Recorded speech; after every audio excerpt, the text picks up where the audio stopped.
to a special episode of the Moviescramble podcast. On today's show, we have a Q&A for the live-action short film Feeling Through. The Q&A is hosted by Whoopi Goldberg and features executive producer Marlee Matlin, director Doug Roland, actor Robert Tarango and actor Stephen Prescod. The film is a coming-of-age story which follows Tariq, a teen wandering the streets of New York, desperate for a place to sleep, when he encounters Artie, a deaf-blind man in need of help getting home. What begins as an awkward meeting between strangers quickly becomes an intimate bond between friends and a journey that forever changes Tariq. The film, shortlisted for the 2021 Academy Award for Best Live-Action Short Film, is the first film to star a deaf-blind actor. Please enjoy the Q&A, which follows a short clip from the film. During the Q&A, you will hear the voice of the sign language interpreter for both Marlee and Robert. Thanks. 1, 2, 3, 4, 5, 6, 7, 8, 9, 10. You've never seen a blind and deaf guy before? Hello, my name is Whoopi Goldberg. I am short. I have round glasses. My name is a W, and I have a hair kind of like an octopus in a funny kind of way, but I'm cute. And I am here because I'm talking with the folks who've made an amazing film called Feeling Through. And I just want to tell you that it has already racked up 1 million views in the last 3 weeks. And it's the first film to star a blind deaf actor and was inspired by a real-life encounter that the writer had. Doug has partnered with Helen Keller's services to authentically cast the film and create a fully accessible screening event around the film, the Feeling Through experience, which they took across the country. First in person and now virtually. Feeling Through has won 16 awards on the festival circuit and hit 1 million views in the first 3 weeks. So I want to introduce Doug Roland, who is the writer, director, and producer, Marlee Matlin, who is executive producer, Robert Tarango, co-lead, first deaf-blind actor to star in a film, and Stephen Prescod, co-lead. So, first, Marlee, I have to ask you this question because I would like to know the answer. What was it about this project that really got your attention? Because I know how picky you are. So what was it about this that made you want to get involved as a executive producer? Hi, Whoopi. Thank you for letting me hop on the description. First of all, I'm going to describe myself, what I look like. I'm a white woman with long curly hair, and I'm wearing a blue jacket with a pink blouse. And I'm not as cute as you are. But we're going to go ahead. When I was approached by Doug to have an opportunity to see the film, I thought, fine, I'd be happy to look at it. I had never taken my eyes off the screen the entire time, for the entire 18 minutes. My mind was blown by the authenticity of the film, by the actors' performances, by the storytelling, by everything, by the filmmaking that Doug put together here. And what really excites me about it, I mean, if something excites me like that, it means that I need to pay more attention to it. And from the moment that I saw the film, the first moment, I was hooked. And we connected, and I can say that the rest is history because I had to hop on. I really did. And so you decided, I have to be part of this. What's the thing that made you say, I've never seen anything like this before? Because it's very unique, this movie. Well, that's true, because the uniqueness is because we've never seen a film display authenticity like this, using an actor who is deaf and blind in a role that is deaf and blind itself. It's never been done in film history before. You'll see people, portraying disability like a costume. They'll, take it off and put it on. And in this case, this is unique because it is authentic. And what's more, we there's always stories that are about, if you have a character who is deaf or a character who is blind in a film, in a movie, for example, or even in television. Any character with a disability is always talked about that, they are disabled. We are talking about the disability. We are making it about the disability. And in this case, this film is not. This is a film that talks about a connection between two different people in the middle of the night who want to get home. And that's why I was so attracted to this film. It's a movie about two people, not about being deafblind, not about whatever deafblind issues are out there. So now I'm going to ask you, Doug, what made you decide that I've had this experience and I need to make it an experience that I can share with other people? Well, first, Whoopi, thanks so much for leading the conversation today. And my image description, I'm a white male in my mid-30s, short, dark hair, light little scruff on my face, wearing a blue jacket and plain white backdrop.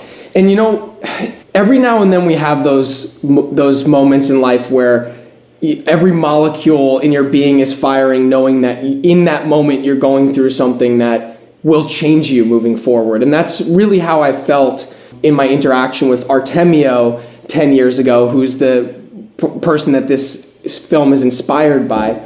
Again, it started off really simply as just me, very similar to what you see in the film, me seeing Artemio standing on the street holding a sign that said, "I'm deaf and blind and need help crossing the street." And my first thoughts were, this is the first deafblind person I'd ever met. Really just seeing him, that was what was the most resonant thing. But after I spent this hour plus waiting for a bus with him and really getting to connect in the same manner that you see the two characters in the film, me drawing one letter at a time on his palm, him writing back in a notepad, I got to know this man as this really charismatic, warm, and just beautiful person who had this smile that would light up any room that he'd be in, and was just someone that I felt like I'd made a really profound connection with. And it was after we were giving each other big hugs goodbye, and I'm kind of tearing up a little bit, having this real New York moment of this fleeting intimacy as he drives off into the night, wondering if I'll ever see my new friend again. I realized that in this one interaction, I'd gone from initially seeing this man as his disability, oh wow, the first deaf-blind person I'd ever met, to seeing him as my new friend that's going off into the night that I hope our paths will cross again. And there was so much from that interaction that stuck with me, but it was one of those things where it was just firing in my chest and my gut, and I just knew that I needed to somehow find some way to share whatever it was that I was gaining in that moment with other people. And it was quite a long journey to get to here, but it was something that it was just one of those few instances in life where you just have that gut feeling the moment something's happening that this is significant. So how difficult was it when you set out to make this to find an authentic deafblind actor? That's a great question. I knew, so at the time that I actually set out to make this film, which mind you was about 7 years after the actual event, I wrote the film shortly after, but it lived on my computer for a number of years because I just didn't think I was ready to make it. But when I finally was ready to make it, I just intuitively, I knew I wanted to cast a deafblind actor, but I'd never heard of any deafblind actors. And very fortunately, I ended up connecting with and then partnering with Helen Keller Services to make this film, which was absolutely necessary because they, Helen Keller National Center, which is the part of Helen Keller Services that provides services for people who are deafblind, they're based in Long Island and have the largest network of people who are deafblind in the country. Right. They didn't know any deafblind actors either, but what they did was they just reached out to anyone that sounded like they fit the description of kind of what I was looking for, to people all across the country, basically saying, hey, there's this guy that wants to make a movie, are you interested in acting? And very, very fortunately, actually, Robert actually wasn't on our casting list when we were initially casting, but we had a break in the schedule, and Robert was actually working in the kitchen at Helen Keller National Center when we were doing our casting. And halfway through the day, when we had a break in our casting schedule, someone in the room goes, hey, what about Robert? I feel like Robert would be great for this. So Robert was just pulled out of the kitchen, not really being explained where he was going, lands in this room with some guy with a camera and is being told he's auditioning for a movie. And I guess you could say the rest is history. But it was such a fortunate thing to be able to partner with Helen Keller National Center to be able to have that network to reach out to and have all the accessibility needs we needed to make it happen. So I have a crazy question to ask Stephen. Stephen, what was it like to discover that you were going to be playing what ostensibly was a white guy? Well, thank you, Whoopi, for facilitating this. And my image description is I'm a black male, box braids and a man bun with a white turtleneck. When I first heard that I was being casted, I actually didn't know that the story was related to Doug's encounter. Right. It was real life. Just when I read the script, I felt that it was universal, so just being casted in it, I was just excited to be a part of it. And my first time playing alongside someone who's a deafblind actor, it was an amazing experience. Yeah. Well, I want to say, Robert, in a way, you are a magical being, because I don't think many of us have met a deafblind artist, an actor. So what was it about this story that made you say, okay, I will try this out. This could be good for me? Hi, everyone. My name is Robert. My image description is I'm wearing a gray shirt. I have gray hair, tan skin, and I'm in my 50s. I was really motivated to be involved with this film is I wanted a real deaf-blind actor cast in this role. It's never been done before. This industry is so competitive. I couldn't believe that Doug picked me for this role. Instantly, I wanted to jump right on and be involved with this film. I wanted to pave the way for the deafblind community, to show them that it wasn't another hearing-sighted person playing a deafblind character. I wanted to be their role model, to inspire them, to realize that they can do it too. And that was what really inspired me and what motivated me to be involved with this film. Marlee, I want to ask, I know the answer to this, but I want you to speak to why it's important to have authentic casting when you can. Well, do we have 5 hours? In reality, I can start by saying why authenticity is important, because I can go back to 1985 when I auditioned for Children of a Lesser God, my first film. The whole experience, the history of the casting of that film of Children of a Lesser God, the being able to get into the film, then going on to win a Golden Globe, and then an Oscar, and then getting all that attention, and then throwing people off because, oh, wait a minute, there's a deaf actor playing this role in Children of a Lesser God. And I mean, there were critics who said, well, how is she acting? She won the Oscar out of pity. She was a deaf person playing a deaf role. So how is that considered acting? And well, you know me, Whoopi, I didn't stop there. And I wouldn't let them define me. I wouldn't let them say, okay, you're authentic, so what? I just continued, and I'm still here. So authenticity for me means we can't look at disability, as I said earlier, as a costume that an actor can put on and take off. You are cast authentically as an actor because whether you're deaf or you're deafblind or you're disabled or you're a person of color even, it's about experiencing the truth in the story and displaying that truth. We have to stop the artifice where acting is about taking on somebody that is not who you are. We have to stop all the isms in Hollywood, the racism, the autism, the ageism, whatever, and focus on authenticity in portrayals. It's about the truth of the character. And there are so many talented deaf actors out there, deafblind people out there, disabled actors out there that could do so much and could contribute so much to the industry. And a lot of times, and I'm talking about the past, a lot of times people, producers, directors, even writers will say, well, let's use them and put them in the background and we'll have that box checked. And you know what? It's time for us to carry the films. It's time for us, as I said, we don't have to dwell on the disability. We don't have to dwell on being deaf or being deafblind.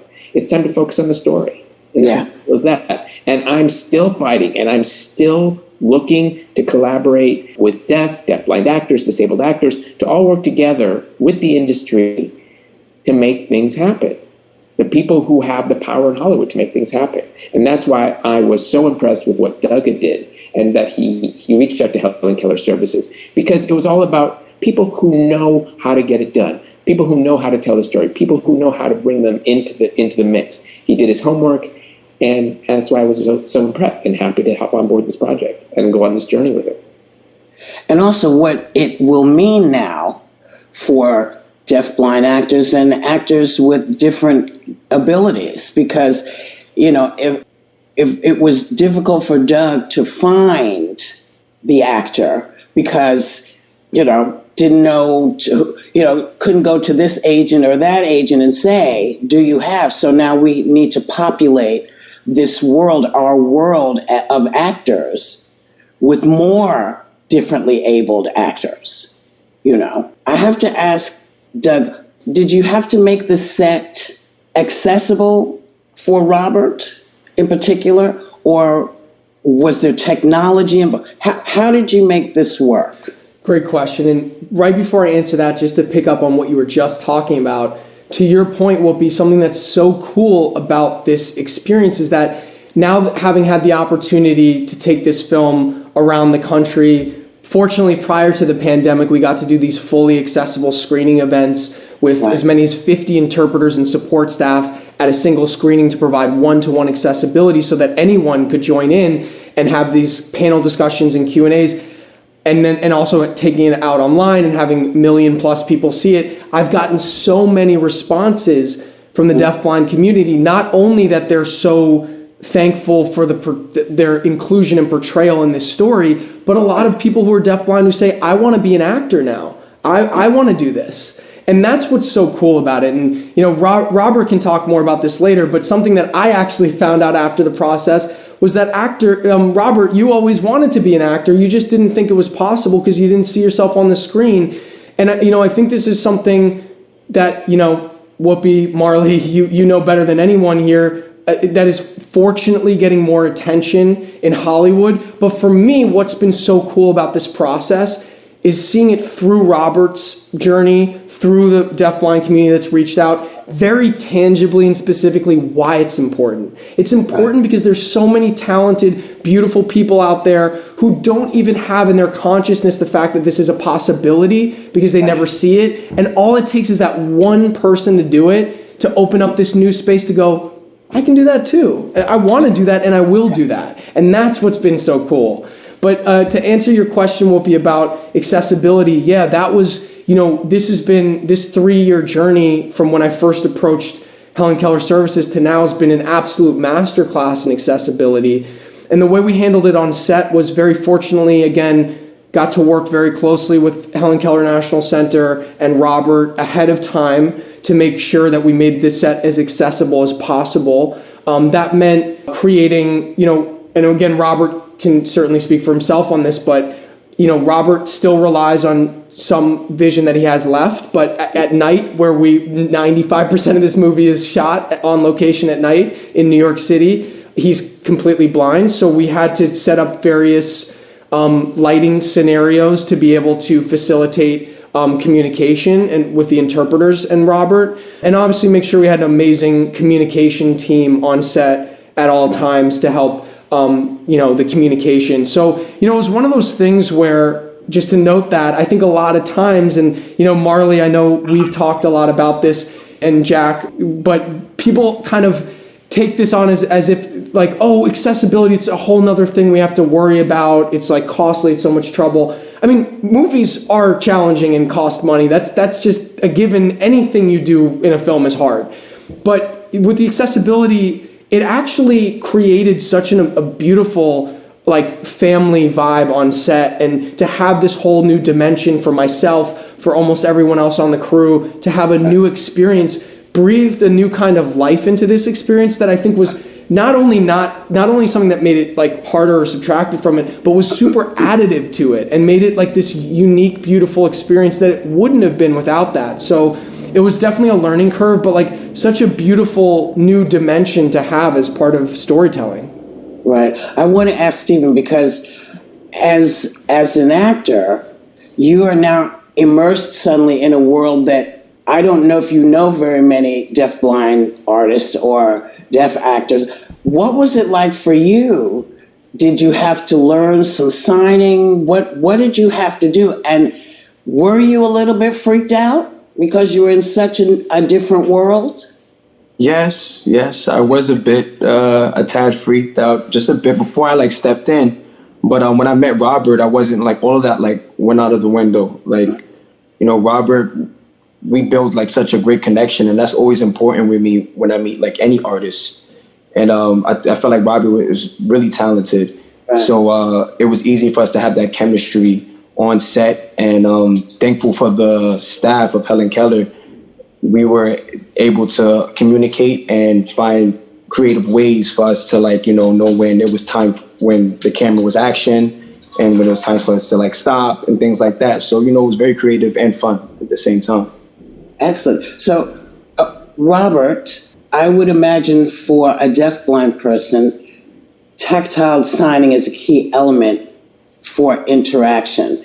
And how was this handled during this pandemic time? I mean, how do you do everything that you need to do in the time of social distancing? This is Robert speaking. Well, it's hard right now. It's hard to communicate. Mostly I'm at home, so I'm communicating with my family. We text message back and forth. My family is hearing. My mom does sign a little bit, so I can communicate with her, as well as my sister. My sister also has Usher syndrome, so that's the cause of my deafblindness as well. We both have Usher syndrome. But really, for us, the biggest thing is being together as a family, and technology really has been groundbreaking for us and really has helped with communication as a whole. Right now, with everybody with masks on, it is a challenge. It really does impede communication.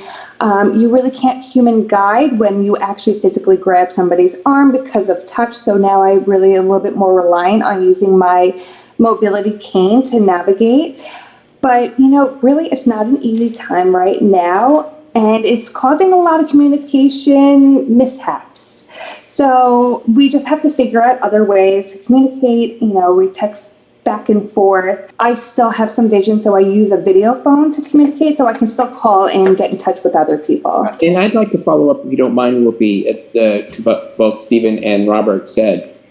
And that Stephen mentioned at first that there was a little bit of hesitation about what to expect before meeting a deafblind person. And of course, that's natural. It's the same way with a hearing crew knowing that they're going to have a deaf actor on set, or a deaf blind actor for that matter. It's the same thing. It's natural that you always want to question how you communicate. But when you come together, you make it happen. You open doors, you open your mind, you open your heart, you meet halfway, and you communicate. Did you feel that once everybody understood the story, that you would find that you changed the hearts and minds of people who you were working with? Because I can't imagine that this story did not shake some folks up and perhaps have people looking at the world a little differently. I'll give that to you, Doug.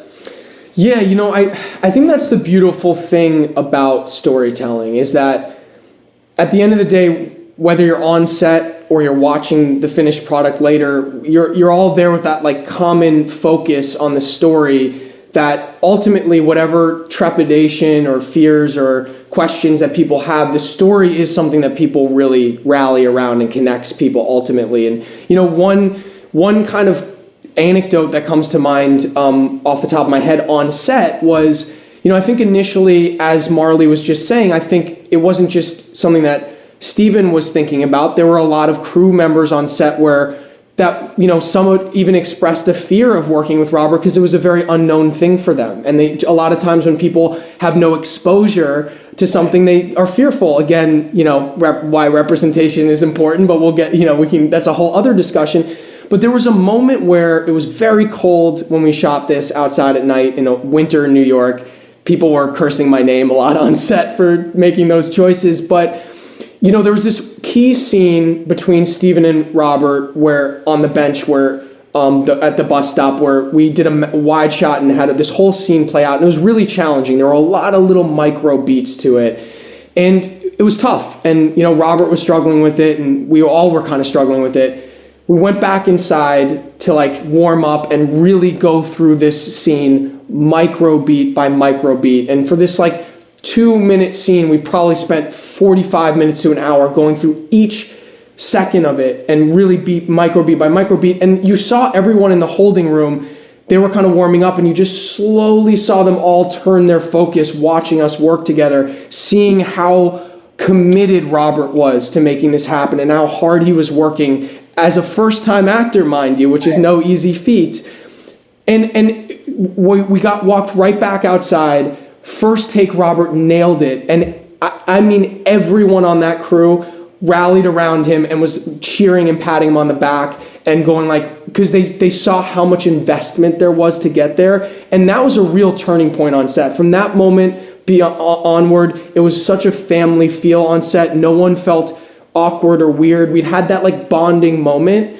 And I think people experience that when they watch the film too. We fortunately have had the opportunity to share this film with, in person prior to the pandemic with thousands of people, where there would be a lot of the local deafblind community present alongside the general public, and so many people who had never experienced, known anything about the deafblind community would come up to us after and say, this was a life-changing experience for me. I now feel like I have a personal connection to this community that I prior to this knew nothing about.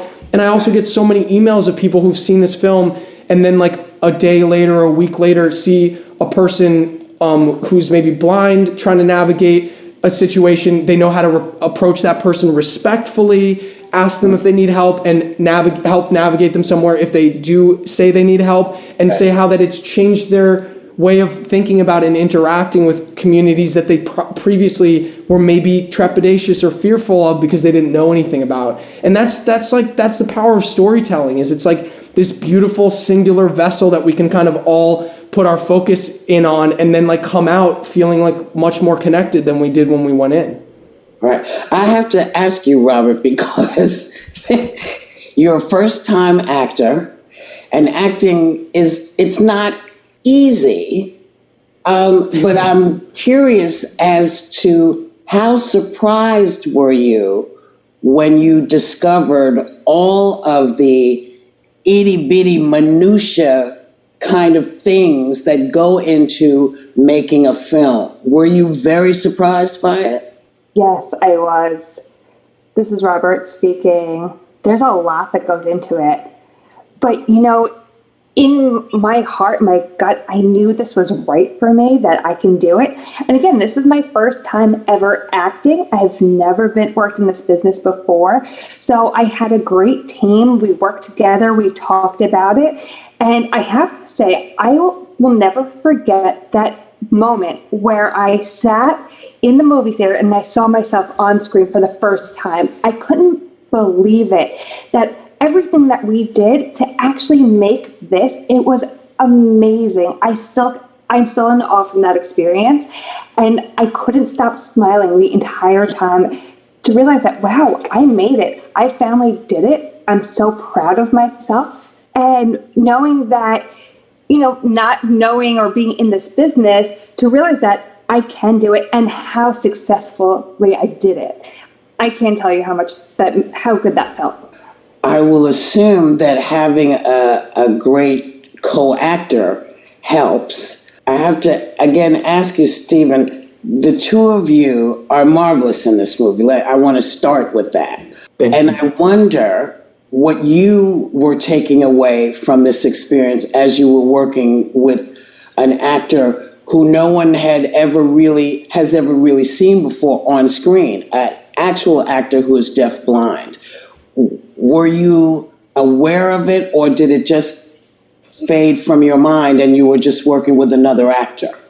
Yes, because I've been asked that question a few times, how was it working with a deafblind actor? And sometimes it always felt a little difficult to answer because I always felt like it was just an actor that I was working with, and that's how it felt on set. Like exactly what you said. Like he was just a co-star and amazing, and the way we was bouncing off of each other was better than a lot of other thespians that I've probably worked with in the past. So yeah, I mean, like I think it's important. I think what Robert did on Feeling Through already explains itself. Like, you know, you could feel it. I felt it when I watched him. So yeah, his talent speaks for itself already. I have to ask you. Go ahead. I'm sorry, because you did ask, like, what did I take from it? Yeah. Well, I mean, yeah. Well, I felt that what I took from it, that, you know, that authentic casting needs to happen. Yeah. Yeah. That's the best and quick way I can answer that. That's a good way to answer. So, Marlee, you have this young man come to you, say, I have this piece I want to do, and I want to direct it, and I'm going to produce it, and will you EP it? How were you concerned at all with Doug being a director for this piece? Well, I mean, with Doug, I came on after the fact. He brought me in as an executive producer after the film had been produced. So they had already shot the film. Gotcha. So I, as I mentioned, how he asked me to watch the film, and again, I was just astounded and we just hit it off right away. Right. And I'm very grateful that the fact that he asked me, and that the fact that both Robert and Stephen did the work that they did on the screen, and Doug and the crew, and how elaborative they were. Everything behind the scenes, in front of the camera, was just so beautifully done. And again, it's about being authentic. But I think I have to say that if anyone, you know, brings me, say, for example, a script that has to do maybe with a deaf-blind character, or a deaf character, or a disabled character, the first thing I'll do is I'll read it. If it excites me, if it feels truthful, if it feels believable, if it feels authentic, like you, who get script, I'm sure you do, Whoopi, too, as well. If it makes sense to you, for hop on board. If it does, if it doesn't, then maybe I can recommend it to somebody else, and I can connect them. I can make the connection for them. So that's what I typically do in that case. And what was he like as a director, Stephen? I'm going to also ask Robert the same question, but I'm going to ask Stephen first. What was Doug like as a director? Doug is very hands-on, patient, you know, explicit. He knows what he's looking for, what he wants. So he was very, very great to work with, you know, and especially like times when I would, as an artist, sometimes I could second guess myself, you know. So Doug would always pull me to the side and tell me, like, you know, you got this, like, you know, just walk me through it. And you know, he helped me in the best way possible. And I love what we got from it. So yeah, he was very great to work with. And I'm going to ask you the same question, because I feel like as a first-time actor, how did you feel having Doug as your director? Well, working with Doug, honestly, was wonderful. It was easy and smooth and natural. Anything I needed, he would really take his time to work with me. And of course, our dynamics were a little different because we also had the interpreter. Sometimes things didn't always translate, so then Doug had to assume the role to really demo it for me. But he was really patient working with me. And I just have to say, he was just a natural. He treated me as if I was like an average person, that my deaf blindness wasn't even a factor. It was a great experience overall, and just easy. He's just a wonderful director, and he really thinks about everything. And I remember just the final product. I can't believe what you created, Doug. Now, Doug, what is your process? What was your process like? You know, for me, I think the first word that comes to mind is collaboration. It's always a collaboration. And that's to your point, you know, what you were asking, Whoopi, about me being a sighted and hearing director, you know, telling a story that includes someone who's deafblind, and me being a white director who's also telling a story about a person of color. So, you know, for me, it's about casting so important, because I see actors as direct collaborators in the story that we're telling. So I want someone who's not only like right for the part, but someone who's going to bring something to it that I could never think of or imagine, and that is adding a whole other dimension to what I could ever write. And I mean, when I tell you with no embellishment that it was just knowing at first sight, the first moment I saw Robert and also the first moment I saw Steven, that they were meant to be in this. I mean, I'm saying that as literally as I can. It's those like kind of amazing moments you have when you're casting something, when you just absolutely know the second they open their mouths, okay, that's it. I mean, like, well, we can do the rest of this audition, but like the second you open your mouth, I already knew. And that it was not just because there were, again, I knew them at those moments as just energetically feeling like they were perfect for the roles, but as I got to know them both as people, leading up to the shoot, they were also just had beautiful poet hearts who had things to add to it, and had the ability to come up to Helen Keller National Center and meet with and hang out with and get to know Robert and work with him individually, get to walk around the streets in New York with Steven and go on long walks and talks, just getting to know him as a person. And saying from the very start, I'm like, look, this is a collaboration, and I want you to feel like you can always bring up anything that you think should be the case here. And with a lot of the scenes initially with Steven's character Tariq and his two friends in the beginning, like a lot of that was, almost all of that was improv. It was just kind of like cultivating an atmosphere or an environment. So for me, it's like this. It's like the words on the page are very important, but not gospel by any means. And it's I always welcome collaboration and really actually like require that from the actors that I'm working with, so that it's the best ultimate product. Right. And well, that's called trust. You see, that's called trust. Trust. We need more Doug Rolands. Directors who trust. Yeah. Well, I think it also speaks to the actors, because if the actors trust the director, they're willing to go on this journey. And so, Marlee, I wanted to ask you, what changes still need to be made in this industry for deaf and deaf-blind actors? We have come a long way, even way before my time when I started. There were very few deaf actors, no deaf-blind actors, that's for sure. Deaf actors like Linda Bowes, Phyllis Fralick, Bernard Bragg, so many deaf actors who preceded me, the generation before me and before them.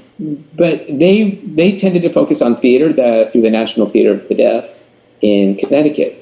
And they'd been around a long time, and they provided opportunities for deaf actors, and who became well known in the community and well respected, both in the deaf and the hearing community as well. But I mean, I can say that I've always wanted to be an actor, and I was fortunate enough to have met Henry Winkler, who became my mentor, who told me, to believe in myself and to not let anyone tell me otherwise what I should do in my life. And now fast forward, and I continue to act, and having won the Oscar, I thought initially, well, great, I'm on the road to success, and I still faced barriers. I still, I might get work here and there, but I still found there were barriers in life. And the problem is that there was a lack of communication, accessibility, inclusion, and collaboration. There wasn't enough in Hollywood. So that's why I would say to people, to the deaf community, to tell each other, let's make noise. Let's not be angry noise. Let's say hello noise. Hello, we're here. Hello. And people thank me for paving the way for more, to open the doors for deaf actors. But I say to them, no, it wasn't just me. And I can't even begin to do it alone. We all have to work together as a community. We all have to make things happen. So now if you're talking about Hollywood today, I think I see more and more roles out there for deaf actors. Now we have a deaf-blind actor. But I want to be able to see more films that a deaf actor can carry a film, can tell the story about whatever it is the story is in the film. We don't have to dwell on being deaf. I'm not going to say hide being deaf. We have stories to tell other than being deaf or being deafblind or being disabled. So I think the doors are opening even more directors, more writers, even in terms of casting, more deaf writers, giving more opportunities. But we just have to keep on talking. We just have to engage. And that's all it really takes. Do you think that part of the problem in Hollywood is that people feel like, well, it'll be a lot easier if it's somebody who at the end of the day, they can see me and hear me and know what we're doing, and so I don't have to think about it. How do we change people's attitudes in terms of, well, it's better for the piece to have someone who can authentically be themselves as well as be part of a story? How do we do this? It's those people who are unwilling, perhaps. I can't be angry at people who don't take the time to learn, or who don't take the time to open their minds and bring us into the conversation. I can't be angry at them. Maybe they don't have the education. Maybe they're just plain ignorant. All I can say is I need to focus on having a good attitude, and I'm going to focus on people who are more than willing to think outside the box. And it's a new generation. We're in new times. Times now are, it's really time to let everyone into the mainstream to do whatever it is that they love to do, whether they have a talent or a craft. We all are people that need to be welcomed in. And we all have differences or disabilities or whatever. I mean, everyone has some sort of disability or difference. I mean, why is it that we have to shut the door just because you're different? I'm seeing more and more people like Doug, like the film that I just did, Coda. The director was more than willing to bring everybody into the mix. I mean, and we had sign masters on the set, we had deaf actors on the set, we had interpreters, we had everything that was accessible. And look how successful it was. So it's okay to say, let's incorporate these people. You want authenticity in telling a story? Fine, let's bring it in. Let's hire authentically cast actors. And I think more and more we're seeing this in social media, and the conversation is opening up that we are here, we do exist, we aren't willing to be hidden any longer. I love hearing that. Doug, tell us about the accessible screenings you created for Feeling Through. Sure. So, right when we finished the film, we knew, right off the bat, we wanted to share it with the community that was really at the heart of it. So we knew first and foremost, before we thought about film festivals or anything else, we're like, we want to create screenings that are really for and include the deafblind community. So I worked with the Helen Keller National Center to figure out what all the accessibility components we needed to be able to do that, and obviously, get however many people we needed to facilitate that. And we started setting up screenings across the country. So we were able to do 14 cities prior to the pandemic, and again, what that would look like at a screening, there'd be as many as 50 interpreters and support staff. We'd send out an RSVP ahead of time so that people could tell us what accessibility needs they had for the screening. And then we'd have as many as interpreters as needed for people who needed interpreters. We'd have tactile interpreters, which is ASL signed into the hand for some of the deafblind community. We'd have stage interpreters. We'd have closer vision interpreters. We'd have open captions on the screen that were a lot larger than normal, with a black backdrop so they're easier to read. We'd have audio descriptive tracks for people who are blind or low vision, where all of the visuals of the films are being described. And also accessibility needs taken care of to and from the theater. And, again, it was an amazing experience. And again, one amazing story that stands out that I think kind of sums up why it was so amazing and important was at our very first screening in Cary, North Carolina, at this beautiful old theater on Main Street.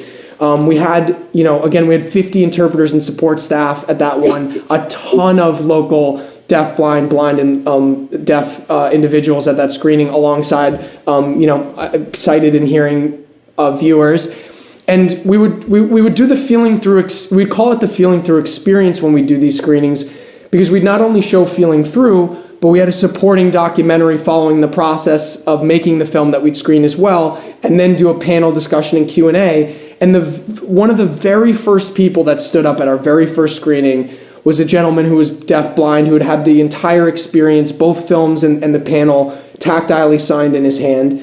And he stood up and he said, "I love that film. I was so moved by it, and I'm so happy to know that we have that representation on the screen. But moreover, I love being able to come and experience it in person. People oftentimes assume that because I'm deaf and blind, I wouldn't care to go to the movies, but I love this. I love coming to this theater and having this shared experience. I just never have the opportunity to do so. And it was such an amazing moment to have that be like literally one of the very first feedback, some of the very first feedback we got at our very first screening, because it kind of, I'd understood that intellectually at that point, but that really dropped it in for me, in a really immediate and visceral way of like, that's why this is important. That's why we need to do it this way. And again, we were able to do 14 of those. And then when the pandemic hit, as you noted, Whoopi, earlier in this conversation, it's particularly challenging for the deafblind community, a community that often relies largely on touch during a time where touch is prohibited, essentially. So we started to create these fully accessible, or as accessible as we could, virtual experiences that would have an interpreter like you see on the screen today, that would have live captioning, that would have a stream text link that was accessible for people who were following along with a Braille display, and try to create that same accessibility, or at least as much as we could virtually as well, and be able to share it with so many more people that way. And it's just been an amazing experience to be able to have everyone see it and everyone take part in it and experience it, and it's been a richer experience of showing it as a result of that. I wonder if it also gives theaters, or can give theaters, an idea of some of the things they need to be doing in the theater so that everyone is welcome. I know that for friends who can't see as well, having things enhanced in a way so that whether you're partially sighted or half-sighted or not sighted at all, you can participate in the experience of seeing things on a big screen. And it's like what they do at the opera, right? Because they have the headphones. And I wonder, have you all thought about putting together a list of things that theaters can do, whether it's for your movie or any movie that has the ability to have any kind of audience come in? Have you all thought about doing that? Absolutely. I mean, most movie theaters do provide captions these days. Mm-hmm. They have, there's different tools that they use. They use either the glasses that you can watch the captions, or they have sort of a rear view mirror or a little caption device that you put into the cup holder. Now, naturally, I'd rather do without that and just watch a movie that has the subtitles right on the screen rather than use some sort of device. And we're still working on that. And as you mentioned, Whoopi, they have people who, the Sennheiser devices for people who want to hear better or who want to have audio description. I love the idea of maybe beginning some sort of means to provide larger captions for people who are low vision or deafblind. So that's a great suggestion. And we did, what was really great about figuring out how we could make these screenings as accessible as possible is we did create a document from that we have shared with other parties since, and we're working on trying to collaborate with a larger theater chain prior to obviously theaters not being something that we can do right now. But as Marlee was just saying, there fortunately is technology that's mandated to be implemented in theaters. We found taking it across the country to some smaller cities, they were a little embarrassed when we asked about the accessibility, because they're like, we know we're supposed to have that, but we don't really. So that's problematic. But it would be so amazing to go above and beyond what is mandated and find a way to have interpreters involved and bring in people that can't use the captions or the audio description and find other ways. I hope that we get the opportunity on the other side of this to be able to do that on a larger scale. Well, I think it would be a really good idea and a good reminder for smaller theaters to remember that just because a patron hasn't come, they may not feel like there's a place for them to come.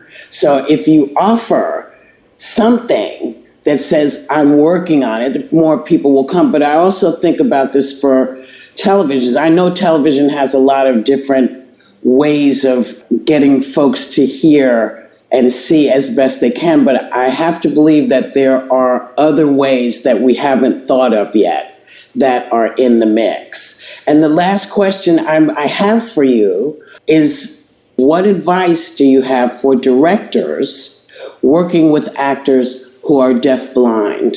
So if you're going to cast somebody who is deafblind to play a deafblind character in a movie, my suggestion would be just have patience. It takes a little bit of time. You will have to have an interpreter on set, but just have patience, listen, and I would suggest that you actually go to Helen Keller National Center and take a tour.